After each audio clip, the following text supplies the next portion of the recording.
समझ नहीं आ रहा अपने सैलरी इंक्रीमेंट का क्या करूं। बेटा इतना क्या सोच रहा है, अपने म्यूचुअल फंड्स के एसआईपी का टॉपअप करा ले।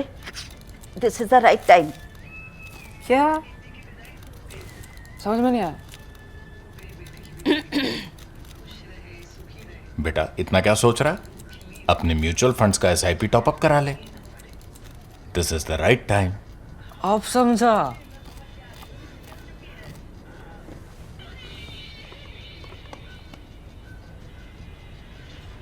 Mutual fund investments are subject to market risks.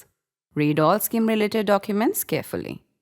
Hello and welcome to another episode of Geopolitics with Swasti. I am Sabika Syed, and with us Dr. Swasti Rao, our consulting editor for strategic and international affairs, where Ms. Rao takes your questions on geopolitics, international affairs, and everything that's been happening with the world. Swasti, the first question is by Surbhi. She's asking, the US and Israel are attempting to permanently degrade Iran and its proxies through direct military conflict.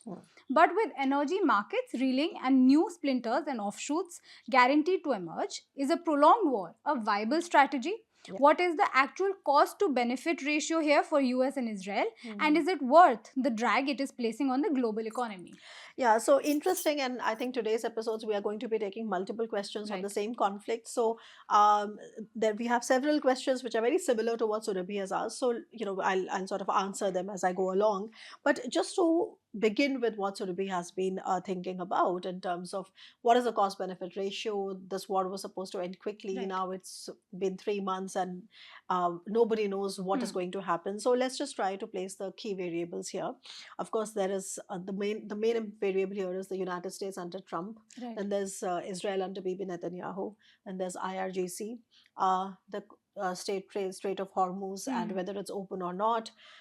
Then it's the strategic calculus of the Gulf states, and so on and so forth. And then there are also additional factors here, like, for example, what is happening between Israel and Lebanon, and so on. So there are several, factors here. Let's try to take them up separately, because each has its own strategic calculus and its own different interests.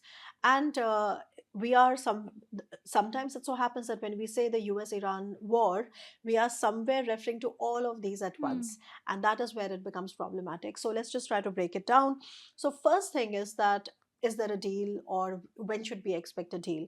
It's been about 3 months now into the war. Now, the fact is that while the United States and Iran have agreed to a fragile ceasefire, and despite several violations and several sort of breakdowns here and there, by and large, that ceasefire is holding. What is not happening is that between the talks, which are in many instances brokered by Pakistan, but nothing is coming out of those talks. Okay, why? Because the United States conditions are quite, I would say, emphatic and being repeated by Donald Trump and by Marco Rubio, etc. And what are those conditions? The first condition is that the Strait of Hormuz should be open and nobody should be paying any toll. And as you know, that the fate of the Strait of Hormuz has been pretty much uncertain, because even though sometimes when they say that it's open, suddenly they come up with a new body and then they say that they have to pay not the regular toll but the environmental tax, etc. So that's the first condition, no toll whatsoever. The second is that they don't want Iran to pursue the nuclear weapons program and the ballistic missiles program. Third, they want Iran to hand over the 440 kilogram of enriched uranium and to not enrich uranium anymore. Okay, so long and short, the two parts here are that, one, the Strait of Hormuz will remain open, and second, Iran will never have a nuclear weapon. Now, obviously, this is something that Iranians are obviously playing hardball to, because they are not agreeing to it, and therefore we are not able to come out with a deal. Now, again, you see that when you hear Donald Trump, he keeps repeating that Iranians are very desperate for a deal, and Iranians want a deal, and I'm telling you, they are desperate for a deal, and we are very close to a deal. But when you hear Marco Rubio, perhaps he says something that Donald Trump doesn't want to say, which is that this is going to take long. The JCPOA was negotiated after many, many months. So here we are looking at at least 12 weeks of negotiation, which means probably another 3 months. So where is the fate of the world in the next 3 months? And this is a question to which nobody really has a clear answer. Now, if you ask me what is it that we are able to discern from here, there are two things. Okay. Of course, Donald Trump wants a deal because remember that the midterms are approaching. Right. And obviously, even though he has gone on record and said that he doesn't really care about the midterms, and I'll be taking it up later as well, but fact of the matter remains that he obviously will be in a different position if the Senate is taken over by the Democrats. So obviously he wants to show some victory. That is why he goes on repeating how the oil and gas exports have worked in the favor of the US, even though there is inflationary pressure everywhere, etc. But if you closely look at what is Donald Trump trying to do, is that Donald Trump is trying to dehyphenate the US-Iran equation with the Israel-Lebanon equation. And what is coming in the way is that Iran is asking for a complete package which is going to take care of. So any deal or any cessation of hostilities is going to work only, according to Iran, when there is a complete ban or a complete stop of all military activity by the United States as well as by Israel. And here Israel is coming in the way because Israel's campaign against Hezbollah in Lebanon has been continuing. In fact, there have been multiple attempts at ceasefire there as well.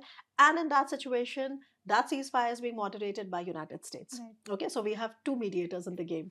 One is Pakistan mediating between US and Iran, and then it's United States mediating between Israel and Lebanon. So it's a fairly complex, layer within layers. But I think the point here to remember is that Trump's attempts at dehyphenating the Israel-Lebanon situation, keeping it separate, and the Iran-US talks is not working because just as he would like to dehyphenate, Iran is not letting it dehyphenate and saying that no, they are together.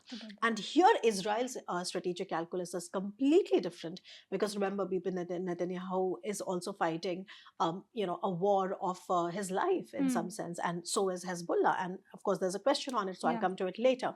But this is one discernible pattern. Second, we should also here talk a little bit about the calculation of the Arab states. Now, remember that when you look at the Gulf states, now each Gulf state has a different relationship with the United States, a different relationship with Iran, and different strategic interests. Okay, while all of their energy, infrastructure and their energy exports have been hit, but there are some whose interests are hit hardest. So, for example, Qatar, Kuwait, and Bahrain. And Iraq also. On the contrary, if you look at UAE and Saudi Arabia, they've been rather, I would say, insulated. They've been able to insulate themselves because they have been very active in sort of diversifying away from that dependence. So despite their differences, the Gulf states are worried about the situation because what the United States and Israel have done is that they have struck the hornet's nest without destroying it. Okay? And they cannot afford a situation where this kind of a status quo perpetuates. And that is why, Sabika, if you watch carefully, in open discussions, you will always see the Gulf states trying to push for a kind of a diplomatic solution, right? But behind closed doors, and this is also my own experience, that behind closed doors, they are always asking US to finish the job, finish what you started. The question is, does US have the capabilities to finish it? And again here, just a bit of fine-tuning is required. Of course, the United States has the military capabilities to do what they want. They don't have a strategic picture in terms of doing it in a timed fashion. Because remember, United States, the president of the United States is bound by what the congressional approval is, whether it's coming on time or not, whether his approval ratings, his midterms, etc. So it's everything put together that complicates the situation. That brings us to yet another variable about what is now going to happen in Hormuz. Now, remember that while Hormuz has been the biggest bargaining chip for Iran so far, because it was through its control of the Hormuz that it basically started to weaponize, selectively, passing of ships and all that. And we have all been sort of a victim to that because a lot of our own hike in, petrol and diesel prices here is completely linked to the situation in the Gulf. But the Strait of Hormuz, remember, is that if you look at it as a strategy, Iran's weaponization of the Strait of Hormuz is a strategy with with diminishing returns, Yeah. because it is also sort of pushing the Gulf states to feverishly then diversify away from the Hormuz. Now, in this diversification, UAE, Saudi Arabia have already arrived, and in fact, they are pumping more than they were doing before the war started. The problem, I told you, lies primarily with Qatar and Yeah. Kuwait and Bahrain, but so are they, now working extremely hard to diversify away. So as time passes, you will see two distinct trends in the Gulf architecture. In the economic architecture, 100% there will be a diversification away from Hormuz, and what we will see is a network of infrastructure projects coming together, overland corridors, new pipelines, doubling down on other pipelines, etc., which is already going on. This is going to happen in the economic sphere in terms of energy exports. Second, in the defense modernization sphere, you will see that while on the one hand they are going to still remain reliant on US and they will be striking more deals with the US, but on the other hand, and there's something that I've been underscoring again and again, they are going to be buying more low cost solutions to these drones, because that's where the real menace is. And what Iran has successfully showed is that despite United States and Israel, that together are a formidable military force, any which way, there are no doubts about it. And despite being bombed left, right, and center by United States and Israel, they have still showed the capacity to stay put, IRGCs in place, and they still have the capabilities to disrupt the region by using drones and ballistic missiles. And this is when, according to the Western sources and American sources, more than 90% of their capabilities are degraded. So you have to see that the United States strategic calculus somewhere did not play out in the manner in which they had, intended. And the situation is much more complex than what had met the eye. So this is how I see things going as far as the deal bit is concerned. Like I said, the problem there is Donald Trump's attempt at dehyphenation and Iran's attempt at rehyphenation. And the problem in the middle there is Israel and Lebanon. But since there's a question on it, so I'll take it later. Yeah. Now, in the same context, Rohan has a question. He's asking, recently Trump had a terse phone call with Netanyahu over his attacks on Lebanon.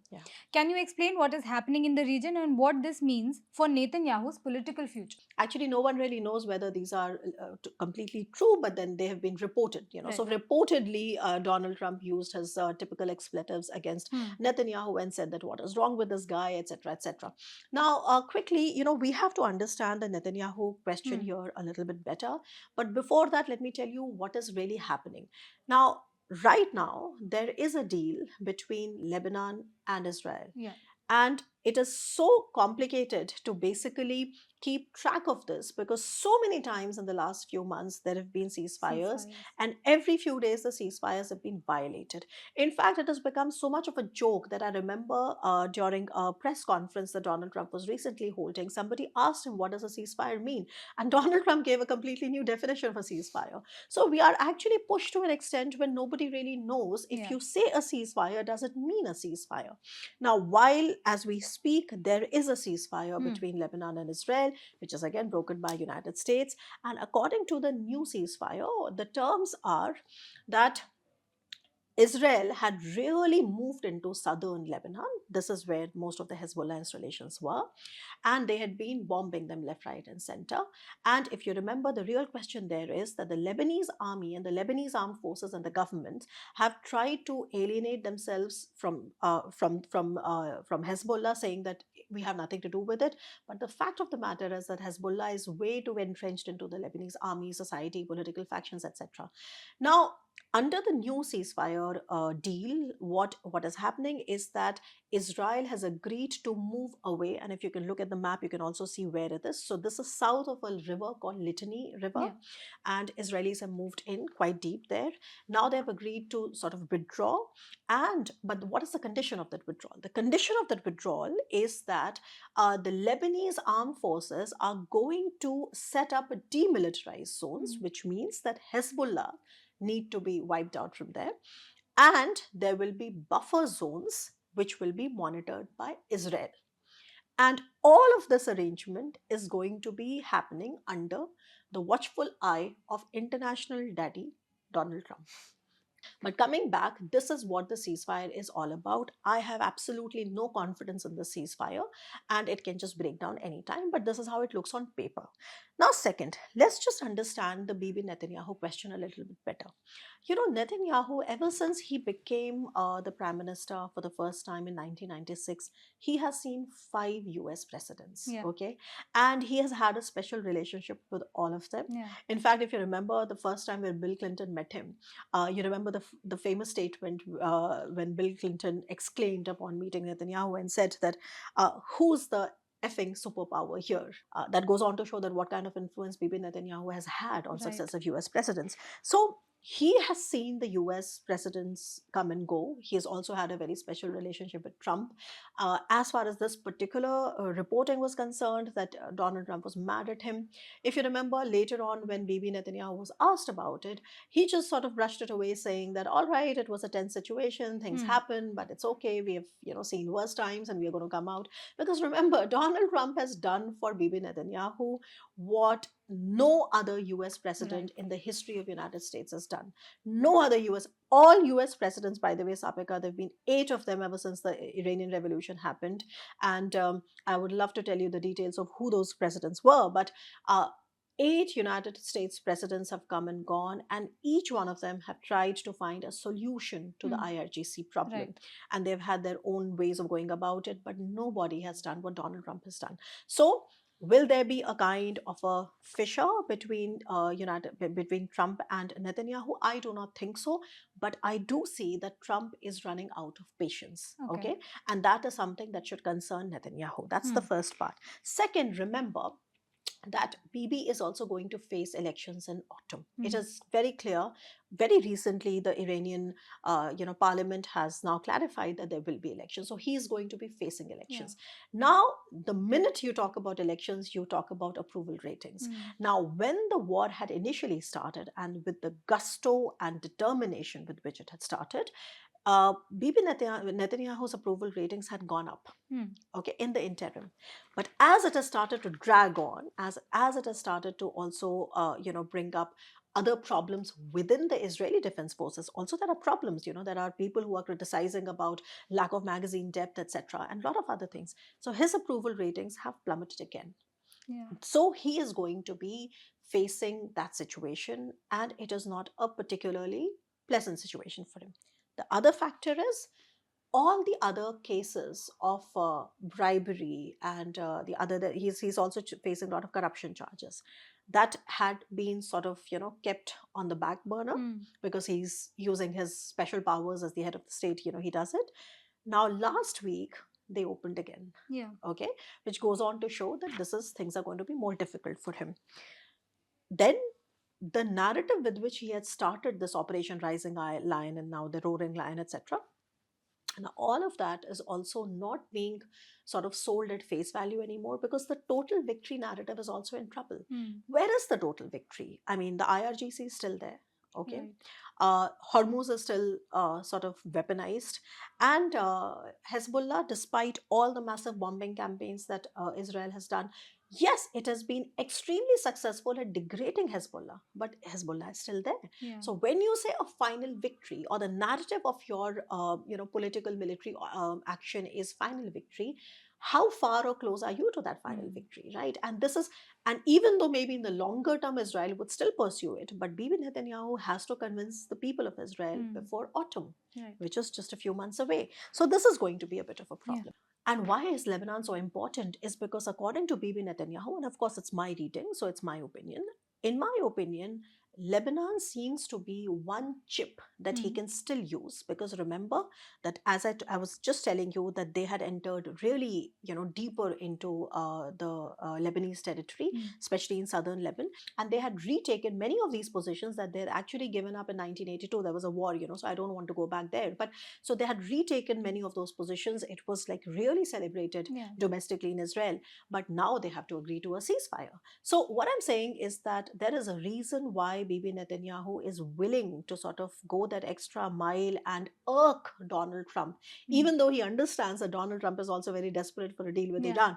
And yet he is not able to sort of give up on it, because from Bibi Netanyahu's perspective, Lebanon is the most convincing way in which he can show some victory to his people. Yeah. Okay. Now, Swasti, we were just discussing what US strategy is in all of these conflicts. Now, Ranjit Pal has a question on this. He's asking, do you think it would be tactical for the US to back out of the crisis of the Hormuz, but back again after the midterm polls and in time for power struggle inside IRGC after 9 or 10 months, as US credibility is at stake in the GCC and also the whole world? Right. Now, Ranjit, that's an interesting question, because when you say that United States, what is the possibility that United States might back off and maybe come back again, etc., you are also referring to some sort of historical precedent or a narrative.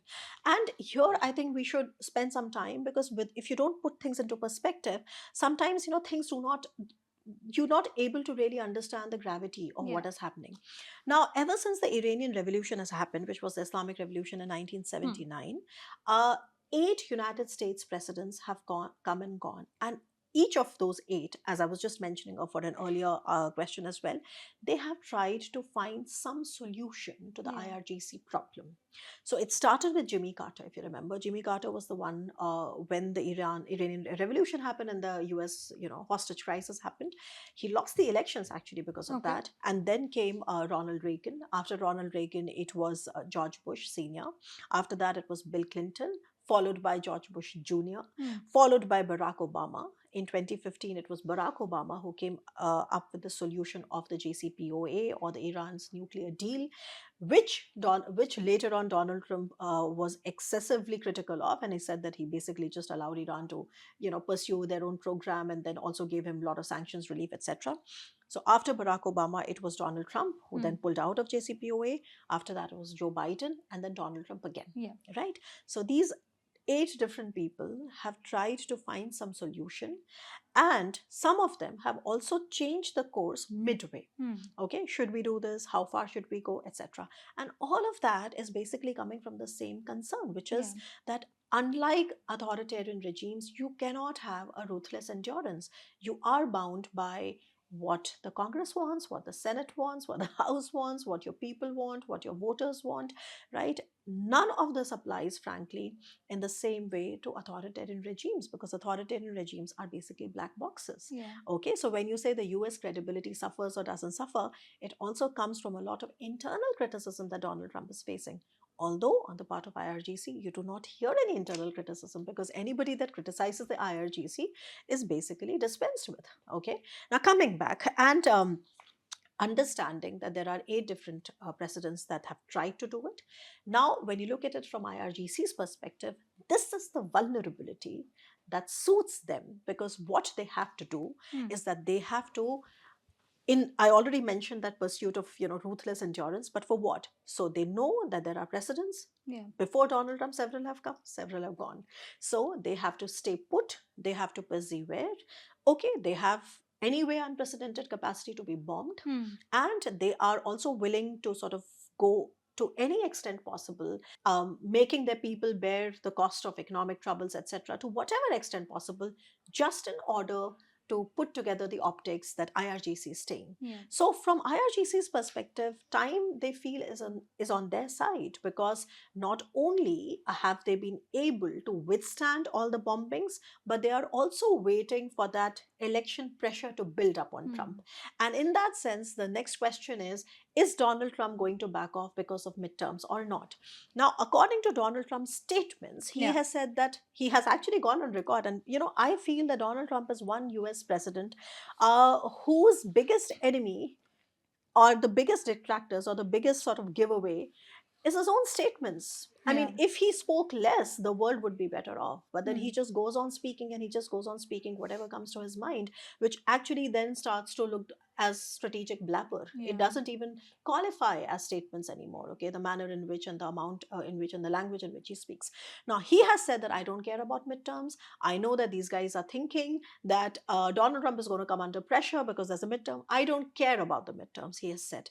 Technically, it is not his midterms, so there is a difference when you say that Donald Trump is getting affected or not by midterms, those are governor elections, right? So the Republican Party might lose it, Yeah. and this might have an implication on how the Senate functions, etc. Because if the Senate comes to be controlled by the Democrats, obviously it is going to have Yeah. implications for him. But it is not the same as saying that that pressure is the same as what Bibi Netanyahu is having for his elections, because that's his career. Okay, Yeah. so there's a bit of a difference. So, however, even if Donald Trump has rejected that he doesn't really get perturbed by midterms, I do think that the economic pressure is mounting, because if that was not the case, remember, economic pressure is not just about the fact that Brent crude has not gone. I mean, now it is hovering around $90 per barrel or so, but there is a global inflationary pressure which is building Yeah. up, and everybody is a victim to that. Second, had it not been important, why is he coming up and throwing those figures again and again, right? So obviously it is not to say that nothing matters to him. Of course, there are certain things that matter to him, but at the same time, I do not think that midterms are going to play a role here. But I do see that he feels a pressure, and especially now that I think 5 or 6 of his own Republicans actually voted along with the Democrats Yeah. to make sure that whatever happens now in Iran happens via congressional approval, right? So that was a big embarrassment. Yeah. And just the last part is the credibility factor. When you say that is the US credibility is on stake, I would agree. The US credibility definitely was on stake. But what part of US credibility is on stake? If you ask me, is the US military capabilities credibility on stake? That's not the point, because US still has by far the biggest military, Yeah. capabilities in the world. What is at stake is the strategic picture, Okay. is the political will, is the political backing, and the fact that they misread how vulnerable the IRGC truly is. Okay, because like I said, please remember that metaphor. They have disturbed the hornet's nest without destroying it completely. And if it continues in this manner, this is the worst case scenario in many ways, because it is not about IRGC having credibility. It is about having the entire Gulf region held at ransom because of the nuisance value that IRGC has shown by way of weaponizing the Strait of Hormuz, okay? And by all the factors that I've just shown you. So is the US credibility under threat because of what is happening there? The answer to that has to be yes, no matter how uncomfortable that is. Okay. Now, Swasti, we've discussed Israel a bit in the past few questions. Now, Nilima has quite an interesting question where she's looking at Israel in a different theater. She's asking, what is Israel's strategic calculus for the Balkans? Are they trying to balkanize Bosnia as Netanyahu has developed relations with leadership of Republic of Sparska? And that's a brilliant question. And that's what I love about the show, because I get a chance to speak about all these theaters of the world. Interesting, and also a fresh perspective on Israel, because somehow it so happened that for the last many months now, that minute we talk about Israel, we are constantly only talking about the situation in the Gulf, right? And this is about the situation between Israel and a region in Europe called Western Balkans, which is around the Balkan mountains, etc. Now, just for reference, this region, when you say the Balkans, it is basically referring to what was once known as Yugoslavia, the country of Yugoslavia. And the Yugoslavian nation started to undergo a series of very painful and very violent sort of balkanization. Sort of it started to break into smaller countries all through the 90s. I don't have the time to go into the details of why that happened, etc. But now, in the place of that one Yugoslavia, you have 7 countries. So you have countries from Slovenia, Croatia, Montenegro, North Macedonia, Bosnia-Herzegovina, Serbia, and Kosovo. So all these were earlier parts of Yugoslavia. Your question is on Israel's, strategic calculus there. Interesting, because today, definitely Israel's strategic calculus in the Balkans basically rests on 2-3 main pillars. And the one and a very important pillar there is that Israel is setting up alternatives, supply chains for defense manufacturing in countries like Serbia. Okay, and there's more to it, and I'll tell you.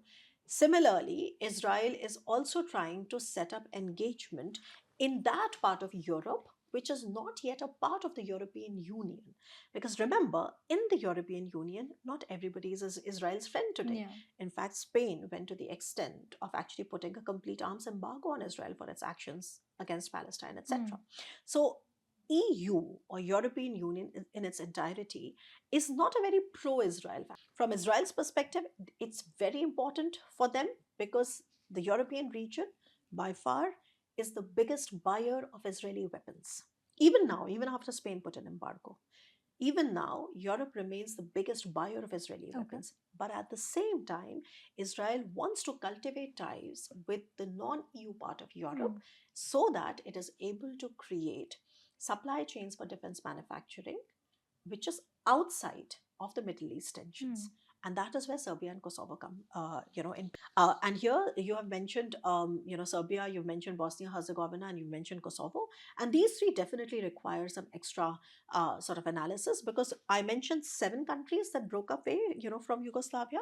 Now, out of that, the countries like Croatia, which have a more negative view of Israel, and that's more in line with the European view. But then there are countries like Montenegro, the countries like North Macedonia, etc., which have a more moderate to positive view of Israel. Okay, so this is basically to explain that not all these countries are on the same page. When it comes to having the most positive view of Israel, it's definitely Serbia. And then, of course, their relationship goes back because they are talking about how the Serbian Jews, etc., were persecuted during the Holocaust and the World War II, era, etc. So Serbia is easy to understand, and I also told you why they're setting up defense manufacturing chains there. Now, the interesting part here is Bosnia-Herzegovina, because Bosnia-Herzegovina has 3 major ethnic groups, and their presidency is complicated because each has one candidate in that presidency. All right, and when you say, or when you look at a situation where you see that Israel is supporting Bosnia-Herzegovina or is backing Bosnia-Herzegovina, no, they are not backing the Bosniak Muslims. They are backing the Bosniak Serbs. Okay, because Bosnia has 3 distinct communities: Bosniaks, Croats, and Serbs. So what the community or the ethnicity that Israel lands up backing are the Serb population, not everybody else. And they also have a very complicated history because Bosnia-Herzegovina in 92-93, around the time the Yugoslav disintegration was happening, there was and you must Google it because it's really a very, very traumatizing story of how the United Nations had created safe zones while all that ethnic tension was unfolding. And there was something called a massacre of Srebrenica. Okay, so in that particular massacre of Srebrenica, some people call it massacre of Srebrenica, whichever way you want to pronounce it. But what had happened was that the dominant Serb majority had started to kill the Bosniak Muslims, etc. And it was absolutely, a flouting of international law because United Nations had mandated safe zones, and the massacre happened there where thousands of Muslim boys and children, etc., were massacred. Okay, and therefore the tensions go back, to there. So what you have to remember is that in the case of Bosnia-Herzegovina, Israel basically backs the Serb ethnicity and not the rest. And then comes the case of Kosovo, which is again interesting. And really, this is, I was just waiting to come to it last because I have to tell you, this is like a shining example of how Israel really exemplifies the foreign policy of compartmentalization. Kosovo and Serbia do not get along at all. And here is Israel that has great ties with Serbia and great ties with Kosovo. Okay, and you will ask why. Now, again, it is so interesting that Israel, that has gone to all lengths possible to assert that there will never be a Palestinian state, actually supports Kosovo's bid for an independent state. And this is this wonderful way in which compartmentalization sort of pans out. And why that has happened is because in 2020, Israel normalized its ties with Kosovo. Serbia does not regard as Kosovo as an independent country. Okay, and that is why this is interesting because, like I said, that the main pillar of Israel's engagement in the Balkans is Serbia, and yet they are having such close ties with their arch rival Kosovo.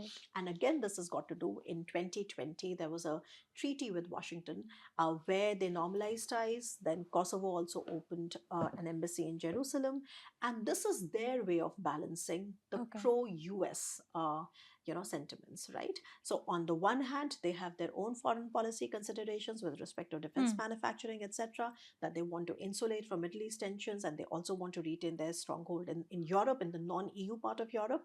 And on the other hand, because they want to sort of remain close to US presidents, they have also gone on and started to endorse Kosovo. And basically, if you look at it from a distance, it doesn't make sense because Serbia and Kosovo are completely at daggers drawn all the time. Yeah. Now, Swasti, Kalol's question next takes us a little closer back home. He's asking, can you cover the situation in Myanmar, the current government, the politics, the India-China role play, the planned highways, etc., and how is India placed overall here? Okay, interesting question, because this is our neighborhood, and of course, what happens in Myanmar has a direct implication for India. Now, as you know, Myanmar is a splintered society, and we have done a lot of coverage actually of Myanmar and its internal tensions, etc. How the entire country is fraught with ethnic tensions and religious tensions, etc. The kind of threat it poses for India, because there are so many people, then they flee all the persecution and come into India, and that's quite unregulated, and that poses a lot of other challenges. But what has happened recently is that last week, the new president of Myanmar, whose name is Min Aung Hlaing, who was earlier an army chief, and then he had done a coup, and then after many years, this happened way back in 2021, and after many years, there have been elections in Myanmar, and although everybody knows that those are rigged elections, but nonetheless, he's somebody who has now emerged as a formal chief. The interesting bit is that his first foreign visit was to India, which is world's largest democracy. Now, so obviously then there was also a lot of criticism from certain sectors about why India, despite being world's largest democracy and such a responsible democracy, engaging a leader who's absolutely known to have won because of rigged elections, and who has sort of so much blood on his hands earlier. Now, the answer to that is that what India's approach there shows is that India is very keen on engaging whoever is the most important stakeholder.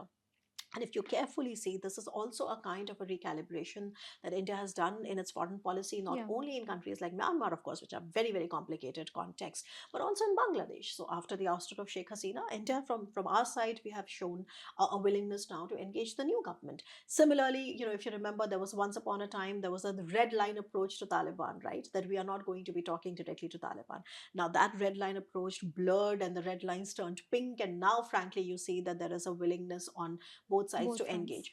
Long and short, what it shows is that for a long time, India's neighborhood policy was to do with pro-India and anti-India factions, and India would sort of endorse the pro-India factions, and as a result get sucked into the domestic politics of all these countries.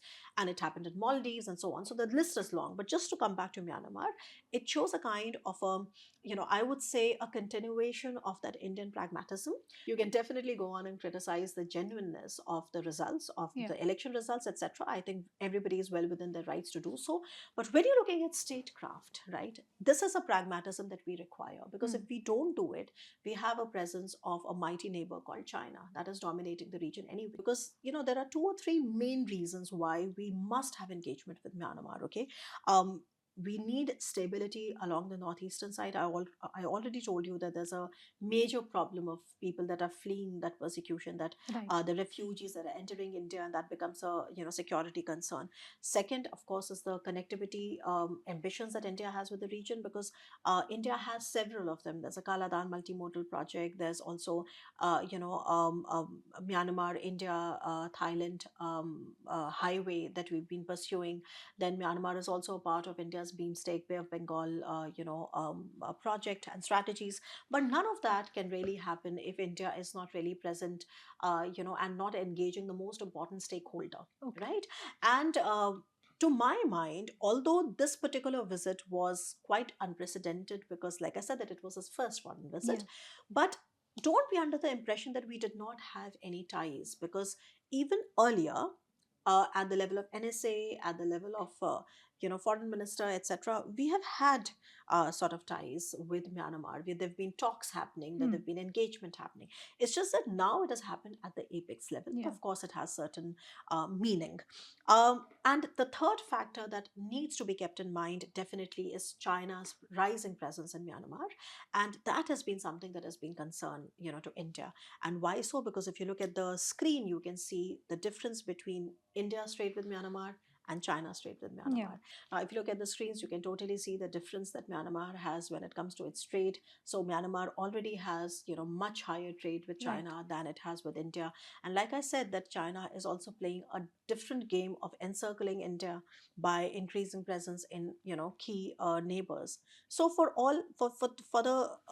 a combination of these three factors that I just told you about, stability of Northeast, connectivity, and the rising influence of China, it is important that India engages whoever is the most important stakeholder. This is what is happening. Is it satisfactory? I would say, on the contrary, that it has just started and we have actually a much longer way to go. Okay. So it's just that the right beginnings have been made. Truly today, India is no match for what China is capable of doing in the region, but somebody has to make like a beginning. And I think this was basically a beginning. And it was also clear that on the Myanmar side, there is a willingness to also engage India, which is absolutely should be welcomed. And that's what we did. Right. Now, Swasti, we started this episode with Survi's question and we're ending with another question from her. She's saying, due to the war with Ukraine, Russia is clearly losing its grip on Caucasus, Africa, Middle East, while also falling behind in the global AI and tech race. What is the cost to benefit ratio Russia is calculating here to carry on with its war by losing in on all other spheres? The only cost benefit ratio that Russia is pursuing here is that it is Putin's personal war. It has been called a foolish war for several reasons, and to my mind and in my opinion, most of those reasons are absolutely genuine. Okay, this is a strategic blunder by Putin because look here. I mean, here is a situation. If you just give a parallel sort of a comparison, that United States and Israel enter into a war with Iran. And even though they have degraded Iranian capabilities so much, they are sort of stuck in a way that a strategic picture is not able to come out of it, right? And there is so much criticism, okay, of just how naive perhaps was Donald Trump, or just how overambitious he was or overconfident he was about whatever. And we have talked about it, so much. And now here's a situation where President Putin wanted to finish this in 3 days. There are dozens and dozens of records where you can find how the Russian soldiers were expecting themselves to be welcomed with garlands and stuff. In fact, they carried more uniforms, that they will go and they will have a march past in Kyiv, because that is what the intelligence was given to them, right? Or let's say that because Russia is also an authoritarian state, the real ground intelligence could never really make it to Putin. Whatever may be the case, here is a situation where a war which was supposed to be finishing in 5 days, 3 days, is now entering its in fifth year. And the most important takeaway for us to understand here is that while Ukraine was never a very important player in the global arena, but Russia was, and India has genuine ties with Russia.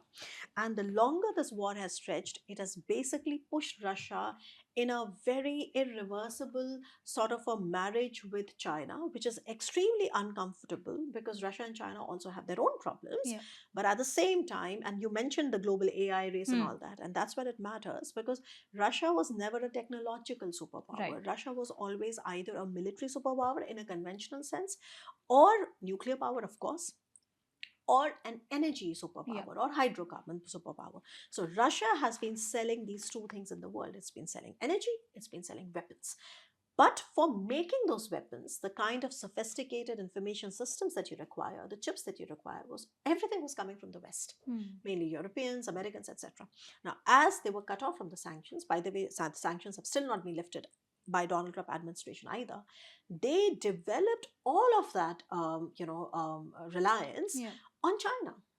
And that is an implication for us, because we do not know what is the degree to which Russia's dependence and technical dependence on China, technological dependence on China, makes India vulnerable that China weaponizes some part of that information system, some part of that part in a weapon which is given to us by Russia. Yeah. So Russia remains a friend, but Russia is more and more reliant on China with implications that we do not understand completely right now, because warfare is also now becoming more network centric.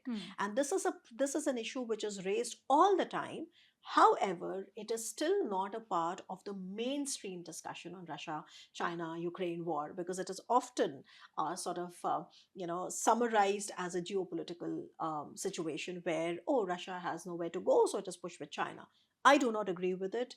The data that I look into tells me that that technological dependence is something by which Russia is actually shooting itself in the foot, because it will become more and more difficult for Russia to come out of that dependence. Right now, I remember in the last few episodes we discussed about how Elvira Nebulina, who was the chief of Russia's central bank, has now gone on record saying how the economic pressure is mounting because the cost of war in Ukraine is mounting, because the casualties are mounting. Marco Rubio, only a few days ago, a clip surfaced where he's alluding to the fact that Ukraine has turned the tables, and now Ukraine is striking deep inside Russia. The St. Petersburg Economic Forum is going on, which is known as Putin's Davos. And on that very day, Ukrainian drones flew thousands of kilometers inside Russian territory and caused havoc. What does it mean? It doesn't mean that Ukraine is able to take back the land, although they have taken some of the land that Russia had taken in the last so many years. But it shows that Ukraine is able to undermine the image of Russia as a military superpower by constantly striking on key installations in Moscow, in St. Petersburg, at a time when you would expect the security to be, really high. And what it has done is that even though Russia might still be able to hold on to Ukrainian land, but it is doing it at a very high cost. Yeah.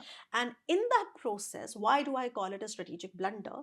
Because Russia's grip from the Caucasus, which comprises Armenia, Azerbaijan, completely taken over by Europeans, Turkey, and US. Yeah. From Middle East, no support to Assad and Syria, no support to Iran now, even though some part of armaments, etc., did arrive, but it was nothing because they do have a very deep security relationship, okay, and they could do nothing, in that sense. No support to Maduro in Venezuela. And by the way, be ready for a situation very soon to emerge in Cuba, where again, you will not see that Russia has the bandwidth to do anything. So Russians, who were, I would say, a superpower in every sense of the term by having key installations in different parts of the world, whether it was the Caucasus or the Central Asian, the Central Asian region. How many of you would know that Central Asia and America relations are already in their golden phase? Okay, that's a thing that we have not touched upon, but. And also Russians who were there in a big way in Syria with a naval base and an air base, etc., Venezuela and Iran and in Cuba, now in a situation where no matter what happens in the world, they have extremely limited bandwidth. Yeah. You could argue that perhaps this is only here for the short term, and once everything is over, then Russia is going to come back. To my mind, it is very difficult because in the last so many years, the only thing which is driving Russian economy is not investments or innovation or any macro, economic progress. What has been driving, the sole thing driving Russian economy is the production of weapons for war. Okay. Right? And because of that, there is a new middle class that has emerged that is consuming more. So in terms of net figures, you see more economic activity, but everything is centered around the war in Ukraine. So frankly, if the war in Ukraine ends tomorrow, it'll be a major problem for Russians to actually give salaries to them, because what are you going to do with those cheap weapons, right? Yeah. How many of those are you going to be selling on dark web and, to non-state actors? So this is a situation that Putin has sort of put himself in by not thinking enough of what is going to be my plan B, and what is going to be my off ramp, what is going to be my exit strategy. Remember last time I told you they are still stuck in Donbass. Those are the reasons, and I agree with you, Surabhi, that we see a very complicated future for Russia, at least as far as Putin remains, because no matter what he is saying about it, but if you see the situation on the ground, it is becoming a very marginal actor. And it is bad for India because India benefited from having a balance of ties between the West, between Russia, etc. So it is not good news for India. And we are hoping that we will keep engaging Russia and that will give Russia some room to maneuver. But I feel that the Russia-China factor should be studied better because of the technical nature that is involved with chips and AI and so on. Yeah. Swasti, that brings us to the end of this episode. Thank you so much for breaking it down to the bare basics. Thank you to our viewers for sending us your intelligent questions that help us go all over the world. We'll be back next week with another episode of Geopolitics with Swasti.